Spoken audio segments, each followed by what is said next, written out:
Welcome to the Sales Revolution. I'm Ingrid Maynard, founder and managing director of The Sales Doctor. I'm lucky enough to be joined by Jerry Kleeman. Welcome, Jerry. Well, thanks for having me. It's a pleasure to be here, Ingrid. Oh, well, wait till the listeners hear how much of a pleasure it is for me to have such a high caliber guest. Now, I'm going to just go through a little bit about who Jerry is because I think it really matters when you're listening to understand why I've chosen the guests that I have and invited them to come onto the show, because it's absolutely such a privilege for me. But Jerry is the CEO and director of Kleeman International, which is a strategic business and coaching consultancy based in Adelaide, Australia.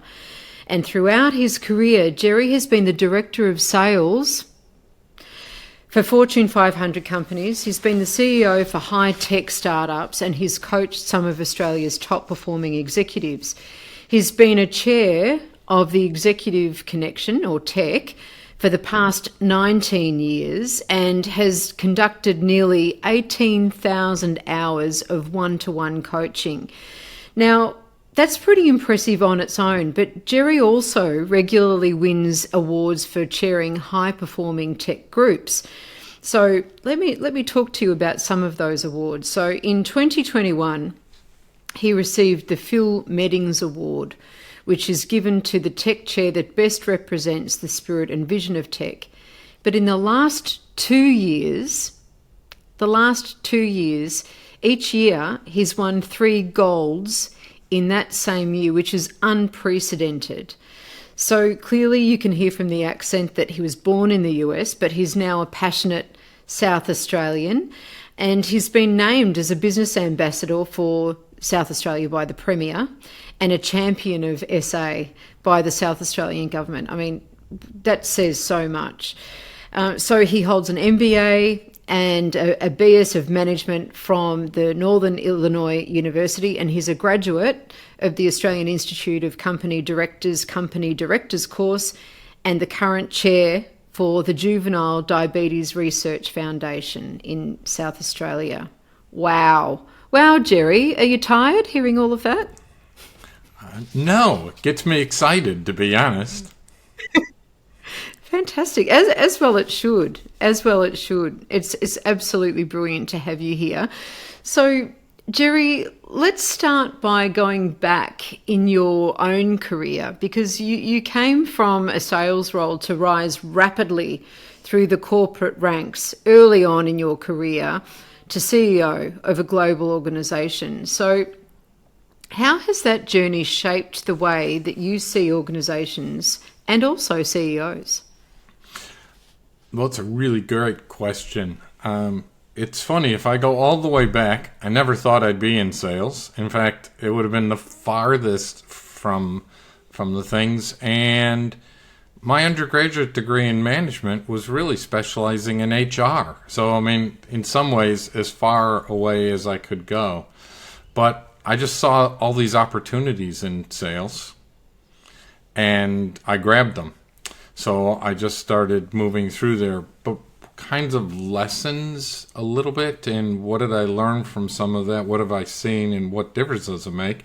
Now, I think there's some things that I really learned pretty quickly, like customers are all important. I mean, it seems so obvious, but it's really easy for people leading companies to kind of make customers as a side, or the noisy people over here, and I need to worry about financial statements or reports or something else, which are still important. But I think I have, and I got to see, customer centricity to be today's term, but really, hey, it's all about customers. Customers are really important. To look at a business from the outside in, and I thought that was really important. And then, to some extent, have a real respect for the sales team. Tough job, not easy. Out and about, they need cheerleaders. They need a bit of help. But what a difference they can make to an organization if you get it right. Okay, so gee, that's opened it right up for me, hasn't it? I'll take that. So how do you get it right? What did you discover how did you know when you got it right? Well, I don't know that you ever get it 100% right, but there's a lot of things that I just think I went through. One is a lot of practice. So, it's interesting. I have a trite phrase, which is, salespeople are either practicing on each other or they're practicing on customers. And so how do you get your team actually, that are in many cases dispersed throughout a state, a region, a country, globally, how do you get them to where they can practice? How do you get them when they're having tough times, as everyone does? And how do you bring them back and keep them positive, keep them excited? How do we make sure that they're understanding customer needs and innovations that you might be having in the company, and they're able to communicate that in an appropriate way into the customers and potential customers? And all of that stuff, there's a lot of stuff. And so how do you bring that together? So sales managers, CEOs, etc., how do you bring that all together and bring that team together so we get the most out of them, and consequently they're able to give the most to customers and potential customers? Yeah. So how did you do some of that? And I mean, so how did you do that when you were looking after sales teams and bringing out their best? And how is that different to today's challenge or is it? Because I think in the past in Australia, we used to have this ability to physically bring people together on a regular basis. But since COVID, I think we're less likely to do that. We think, we can catch up virtually. But I'm thinking about the States and how vast that country is. And when you've got a truly, interstate sales team or multi-state sales team or even regionally diverse sales team, you've probably dealt with that before, people were dealing with that. So what did you learn about managing people who weren't physically all in the one space and bringing out their best and dealing with them, like you said, when they have hard times? Well, I think there's a number of things that you touched on there. And we could even go, a lot of companies these days are very global. And so how do you bring people that are in different cultures, different areas, different geographies, and we're trying to bring them together? Well, it's not easy, but the technology in some ways gives us advantages too. We can talk. So there's just a couple of things. I don't think any of these are earth-shattering, Ingrid, but it's easy for people to forget. One is people need, I don't care if you're the best salesperson or you're a brand new person that's just learning, people need cheerleaders. They need somebody recognizing them. They need someone that's able to come out and say, how you doing today? And if someone's done something well, actually recognize them. Most great salespeople and most great people actually do need people to recognize them from time to time and say, hey, appreciated that you did this, or I know you did X, Y, and Z, great job. And I think that doesn't happen anywhere near as frequently as it should. So geography shouldn't stop that. And finding ways to do that. I'm a real big believer, and I know I say this to people I work with all the time, send notes to people's home, handwritten, and tell someone they did a great job. You can almost find something that everybody's done that's really great. And how many people in today's day and age get a note at their home? And we know where those go. They go up on the refrigerator, and oftentimes it's a spouse, partner, kid who opens it up.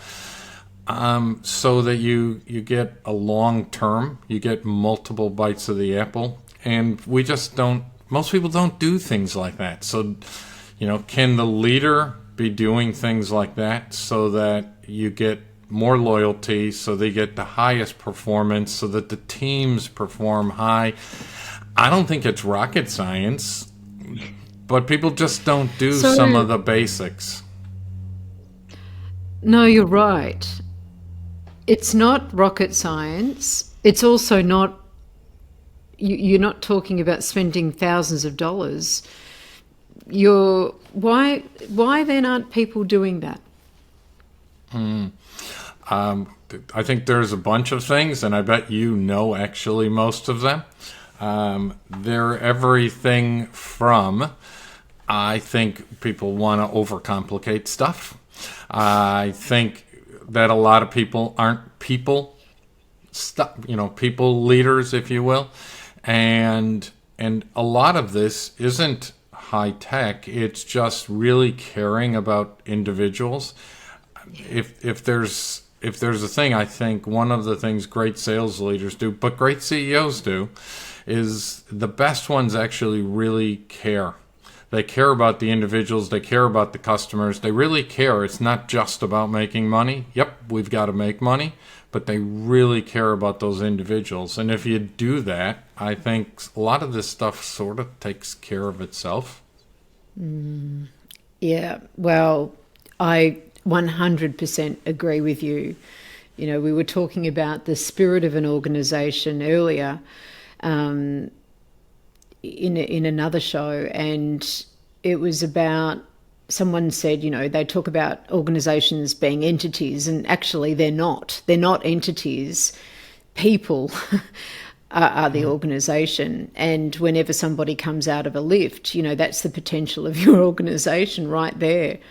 And you're talking about these beautiful, simple ways of recognizing somebody's contribution or effort that they're making, or just that you see them, by sending something as beautifully personal as a handwritten note to their home. And when they do, like you said, their spouse might open the card or their child might open the card, and so they get multiple, I suppose, reinforcements of saying what that really means to them, so that they're getting those multiple dopamine hits, which really just, bonds people together. It's really special, and yet easy to do, easy not to do.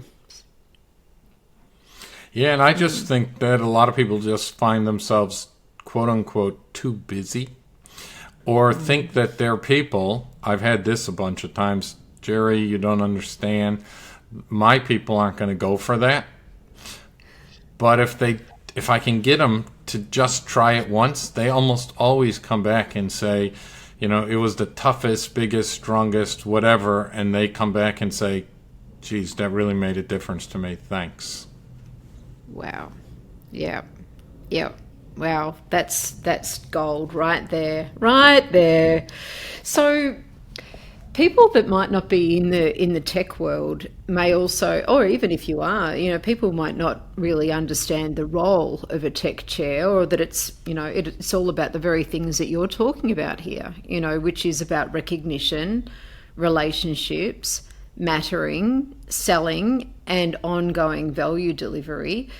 So can you please talk to us about from an award-winning chair like you, what it takes to be a successful tech chair, and what you do differently that has led you to winning, tech chair of, all of those awards, for the last 3 years? So there's a couple things there. Thank you. You're almost embarrassing here, Ingrid. I'm not trying to. So there's a couple of things there.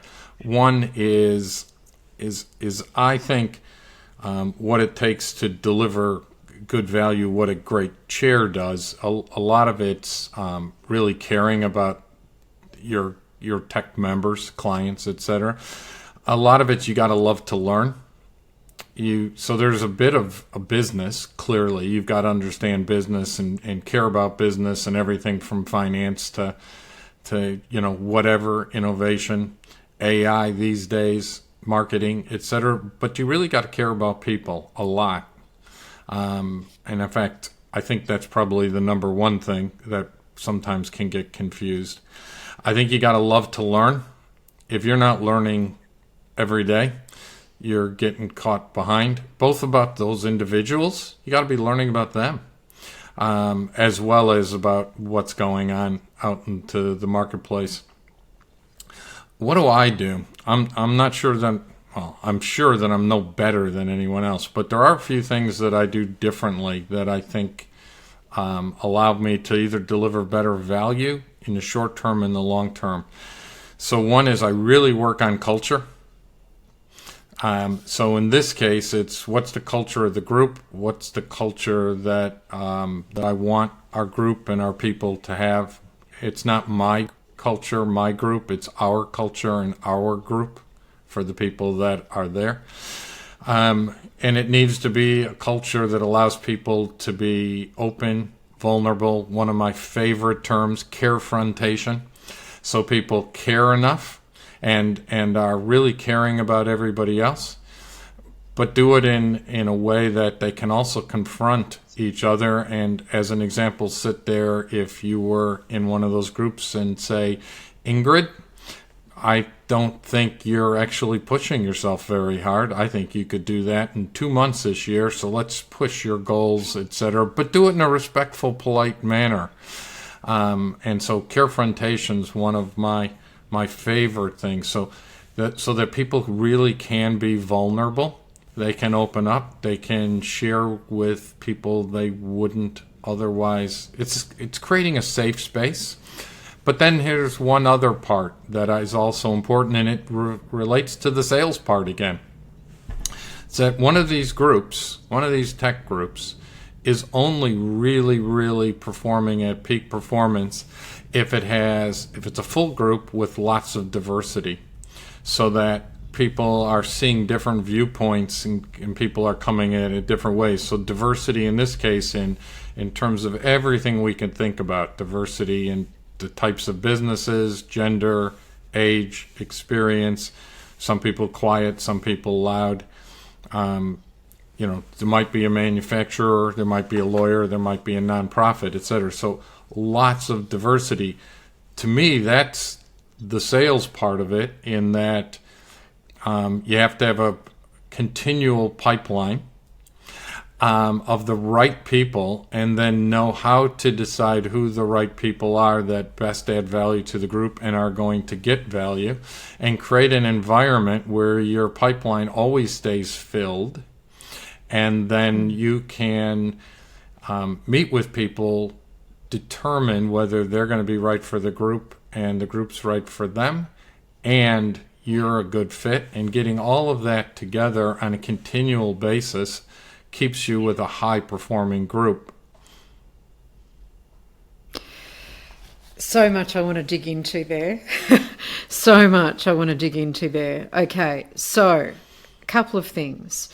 How does the group, or what are some of the processes that you might take the group through in order for the group to determine how it wants to be together, and therefore starts to form its own culture?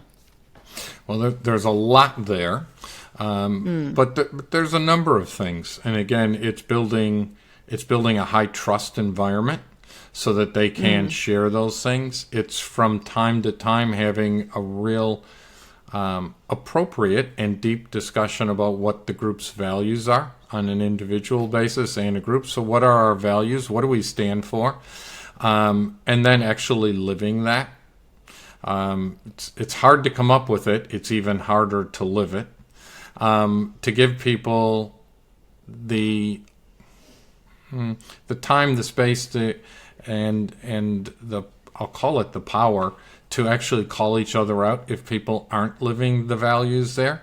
And that also means I've got to be a real role model, because if I'm not living it, it doesn't work. And I've been doing some of my groups for a long time now. I'm not going to say it's easy, but it's probably easier. There's a lot of groundwork laid, but in the early days, that's hard stuff to do, to actually live the values and create what those values are. And a lot of the members, they probably didn't even know where it was going. So you've got to take them on a bit of a journey and help them see what they don't even yet see.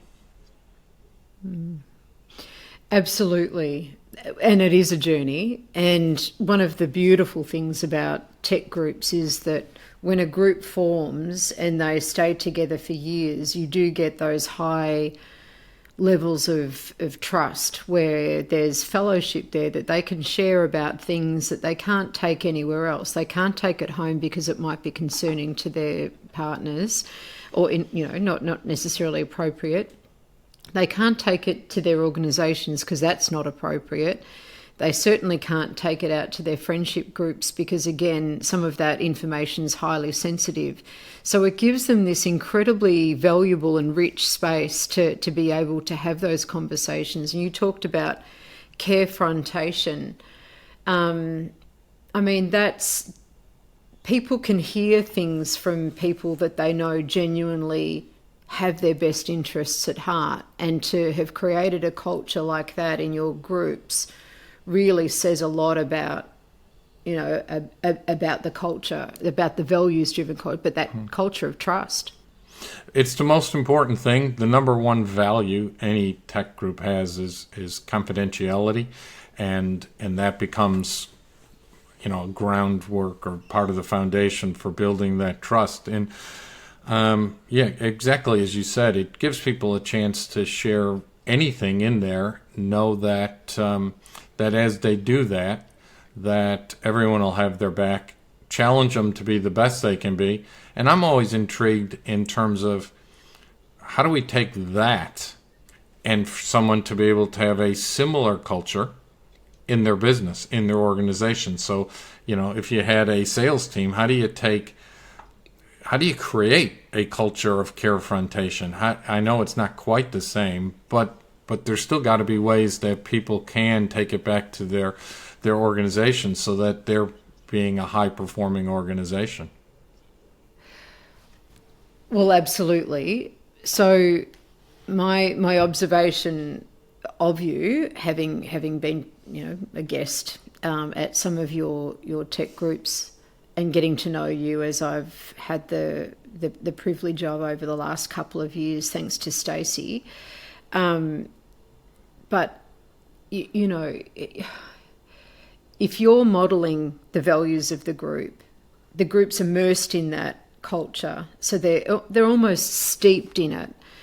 Then they take that culture back to their organisations, and then within those organisations, then you've got the sales team, which is a subset of the culture of the organisation, because it's not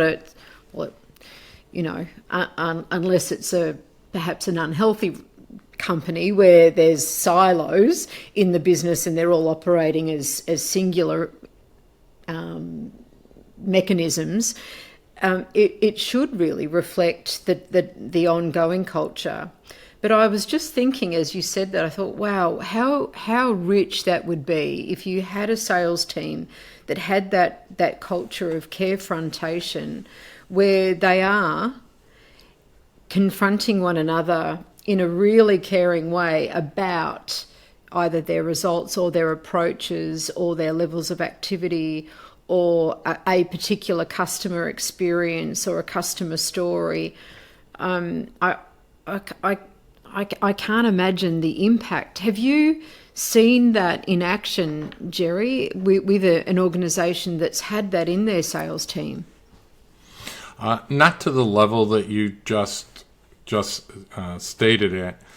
I think there's a lot of organizations, and I think you probably know some of them, that are trying to go on that journey, but yes, but it's hard. This is a hard thing to do. It's hard to create the carefrontation. The frontation part people get. The caring one, it's really hard.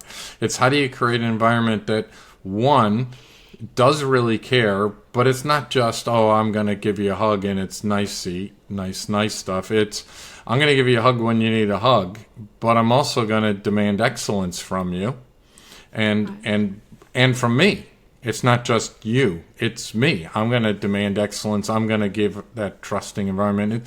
It's not very easy to create. It takes a lot of work, a lot of time, over and over and over again, and it's really hard. I would be remiss if I didn't say one thing, Ingrid, however, when we were talking about, and you just were saying what a difference it makes if you take that carefrontation and that environment and you can, add it to a sales team or a company and a larger thing.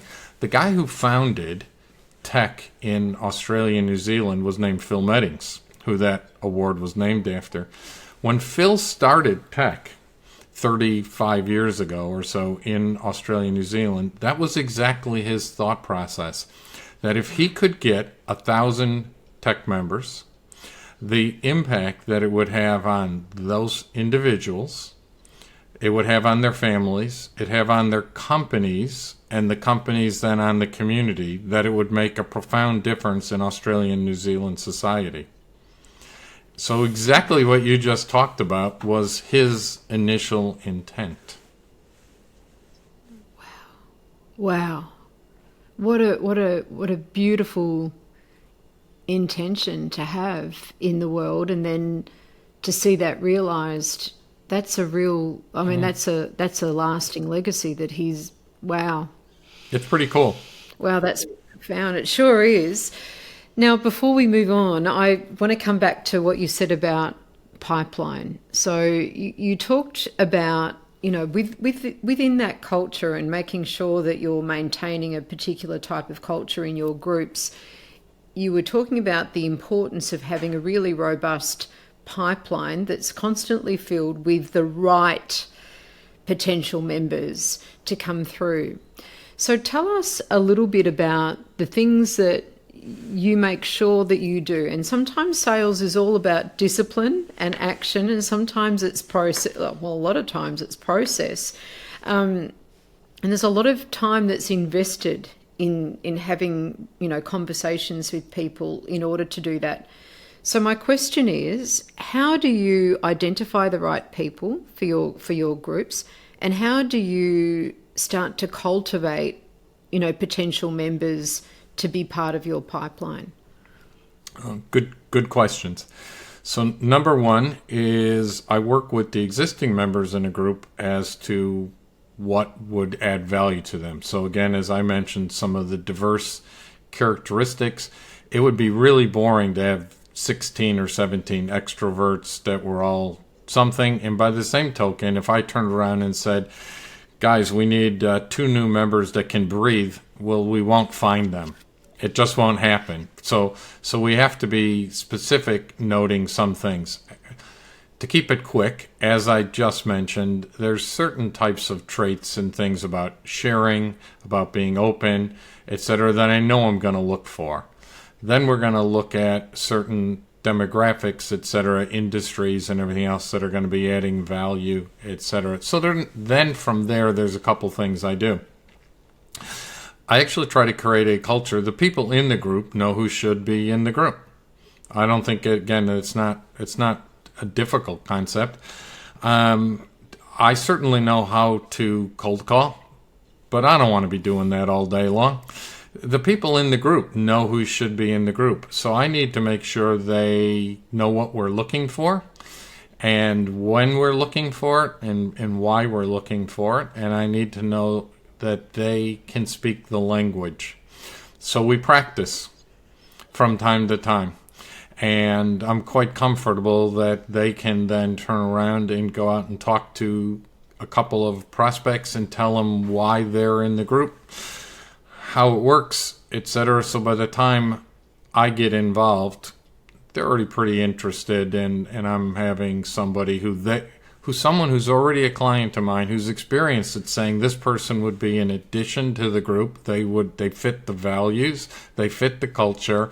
I'd like them to be a person next to me, and that person knows about the group and me before I ever give them a phone call. Makes my life a lot easier. And it means that my hit rate in terms of getting the right person goes up dramatically. Secondly, I also find that I do some things, my term, I have influencers. So there's people out in the marketplace that are out there that, for me, let's say it might be a lawyer, a business lawyer. They have clients. We're not in any way competition. In fact, having one of their clients working with me is probably going to make the lawyer more money. So I've got to make sure they know why me, why my group, what do we do? What's tech do? What does Jerry do? Et cetera, et cetera. And then I've got to make sure they're thinking about me, because I think, or one of my kind of philosophies, Ingrid, is people actually think about you a lot less than you think they do. And they don't think frequently, and they don't think what we want them to think. So then I have to make sure I'm in front of those people on a regular basis, and they know what I'm looking for. They know what an ideal client of mine looks like. So when they go to someone and they go, Ingrid, you need to be in Jerry's tech group, et cetera, et cetera. Again, I'm not having to bang someone in the head. In fact, my biggest thing is I've got to ask the right questions to make sure they're the right fit. They're the right fit for me, for the group, that they're going to get value, etc. So it's still a sales process. It's just a slightly tweaked sales process, and I'm doing that all the time. So it is a process, and I'm always looking for the right people. Yeah. Yeah, it definitely is a sales process. And I would say that if people listening were really listening, they'd be writing that down, because for my mind, that is one of the most profitable ways of building the right sort of pipeline that is going to continue to deliver or yield results for you. Because when you've got your customers doing the selling for you, you've got all of that social proof established anyway. So number one, and that's what you're doing, you know that it's more likely than less to have a cultural fit with your organization, which is the group, with that group, because they've, somebody that understands has found that person for you. And there's that established history and credibility that's already been established through that conversation and that referral. But when they come in, it's less likely too that they're going to want to leave, that they're going to be more invested in that process. And when they stay ongoing, then any salesperson knows the value of retention over acquisition. It's just a much more profitable way of growing revenue and maximizing profit. So I think you've just outlined a magnificent process that everyone can utilize, which is best practice. The application of it is for tech, but that to me is absolute gold. So thank you for sharing that. Look, we spoke recently about the fact that sales skills training is a market that's somewhat overcrowded, and it's mostly the same in content. I mean, when salespeople are told that they're going to have sales training, I can't blame them for, rolling their eyes and going, we had sales training 10 years ago, because they know that there's not much variation, on some of that stuff. And it's not that difficult to find, really. If you type in, sales training, you can get LinkedIn sales training, you can get lots of online stuff. However, sales leadership is a skill that companies are crying out for, and one that is sorely neglected in many organizations when they promote the best salesperson to the role of sales leader. So working closely with CEOs and business owners across a range of businesses, what have you seen to be the difference between those organizations who invest in sales leadership development versus those who, maybe just provide those leaders with general leadership development, which is better than nothing? But what's the difference between the organizations that get sales leadership development versus just leadership development for sales leaders? Well, those are a great series of questions, Ingrid. And I'll make things slightly more confusing to start, and then I'll peel back. So to be more confusing, one is I actually think a lot of the sales training isn't all that good.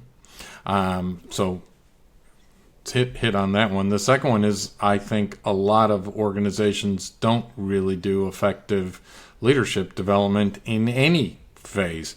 So there's another set of problems.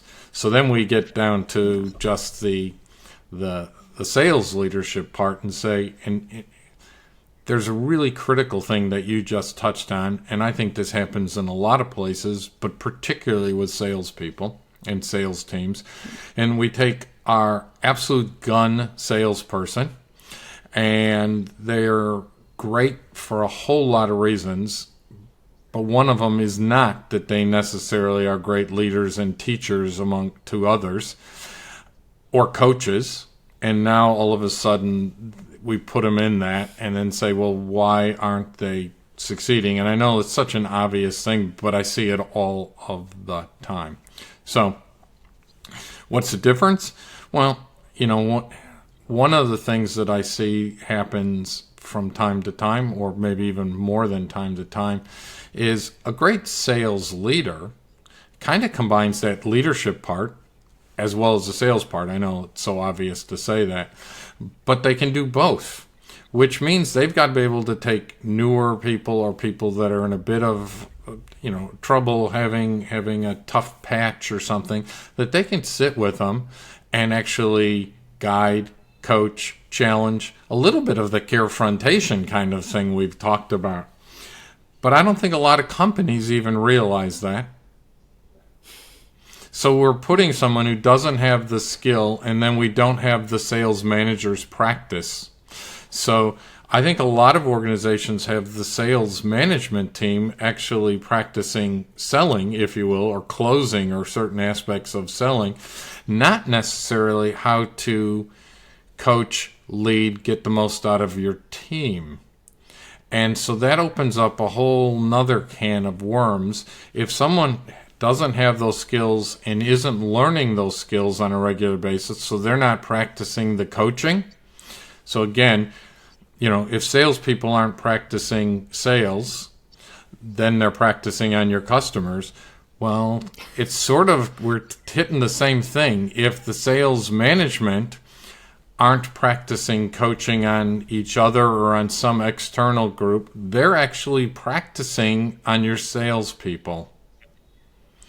And we all know that your top salespeople the guns are really hard to get and retain, especially in today's environment.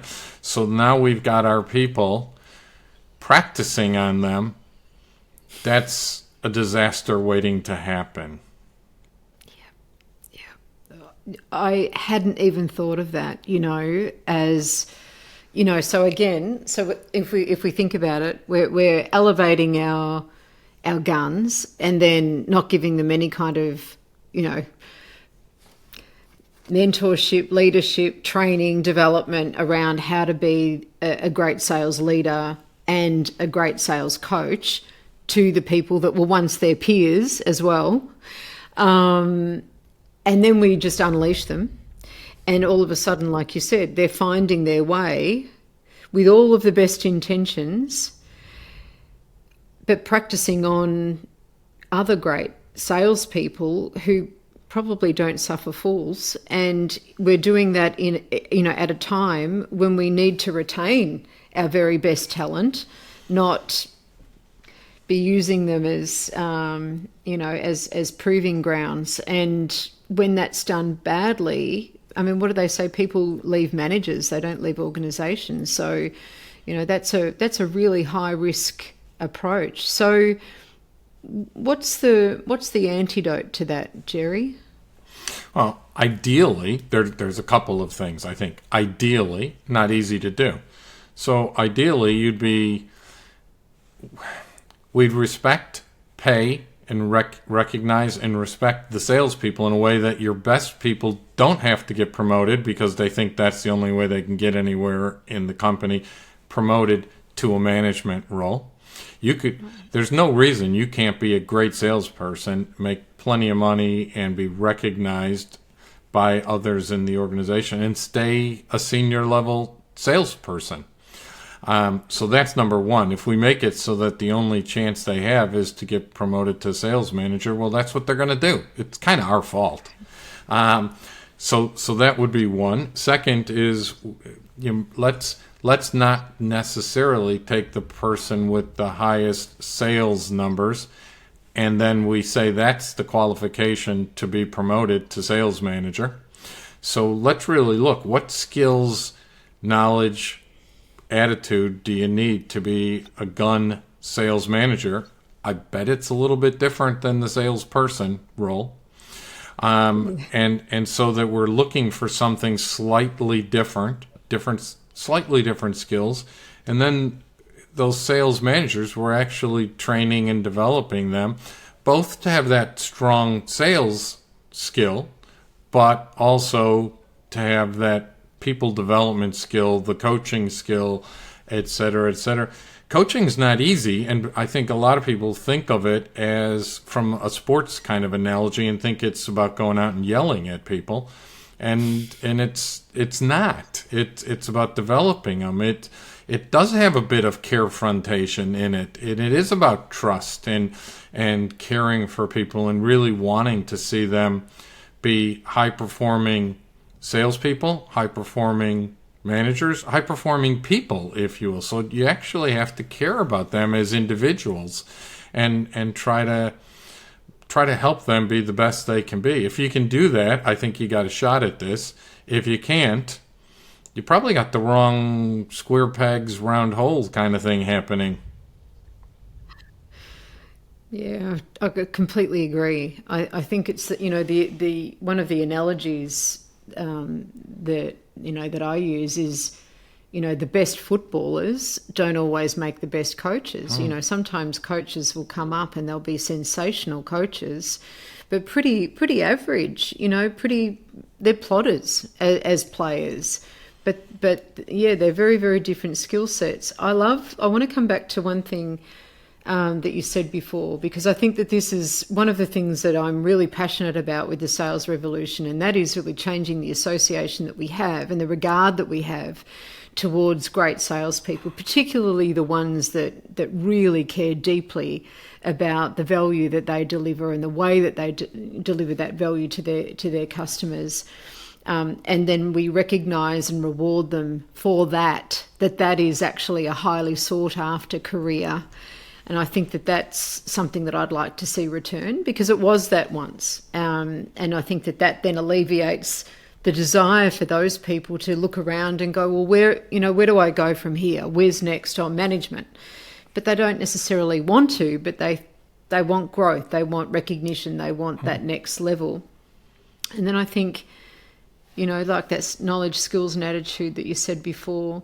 But I love how you said that about, sales leaders, like the best leaders, need to have that carefrontation aspect where there's high degrees of trust. And you said they need to be able to develop high-performing people because they care about those people. They want them to be the best that they can be. And those are qualities that don't necessarily, I'm not saying that they're completely separate, but they're not necessarily the same qualities that we see in great salespeople. So I can understand why it's not necessarily, the same people there. Before we wrap up today, Jerry, I'm just so grateful for your insights and experience here, and that care that keeps coming through. That's the word that just keeps, reverberating. Like I've got it written down about 5 or 6 times here that you've said, carefrontation, a culture of care, care about the business, love to learn, care about people, carefrontation, trust. What would you like to leave us with today about the organisations that are going to have a great year next year, even though we know that it's going to be a year of challenge for many? Yes, it will. I think there's a couple of things. One, the best leaders are making sure they and their teams are getting a bit of a break. It's interesting, in the last year or two, I'm not sure a lot of people got many breaks. There's a lot more travel happening now. There's a lot there's a lot of change happening. There's some economic hiccups, if you will, depending on what industry you're in. So they're having to make sure they do get rested. I've been telling everyone to go get bored. I know it sounds kind of crazy, but it's like, well, go actually, whether it's read, whatever, but do something to go get bored just a little bit, and so that you can be re-energized and go strong. There's going to be lots of opportunities. I don't think we want to be Pollyannish, but I don't think we want to be, overly negative. I think there's lots of opportunities. What we have to do is get rested and then get ready to go. I think, as I've mentioned, we've got to practice a lot. So however that is, we've got to be practicing sharpening our saw, whichever, whether you're a salesperson out in front of customers, how do you get sharp before you go? Because you're going to have to be at your best. If you're one of those sales managers and you're coaching your team, how do you get a high-performing team? How do you make sure you're practiced and coaching your people the best? I always think we don't have to be unbelievable. We just have to be 5% better than everyone we're competing with. If we can be just a little bit better. So I'm really challenging everyone just to get a bit of a break and then to come back really strong and stay positive, because I do believe there's going to be all kinds of opportunities out there for people. I mean, even some of this AI stuff that's just about, it's been a big deal, but it's even going to get faster. It's going to increase productivity. It's going to give us a lot of things that we're not seeing today. Most of us, not people like me that aren't great at technology and are probably getting a bit old. But how do we take advantage of some of these things just to be a little bit more productive, or to help our clients be more productive? I think we can turn a lot of this stuff into win-wins. We just need a break first. Yeah, 100% agree with everything that you've said there. I really think that AI is going to fill a lot of those gaps when it comes to, sales talent in particular, where we can kind of slot that in so that the customer has a better experience. So that rest, I love that. Rest, get bored, and then get sharp before you go. I think that's really key. So with that, on that note, Jerry, I hope that you get bored these holidays, that you enjoy your books and enjoy your cricket with Lisa. We will do that. So it's been a pleasure to be here. Thank you very much for allowing me to share a few thoughts.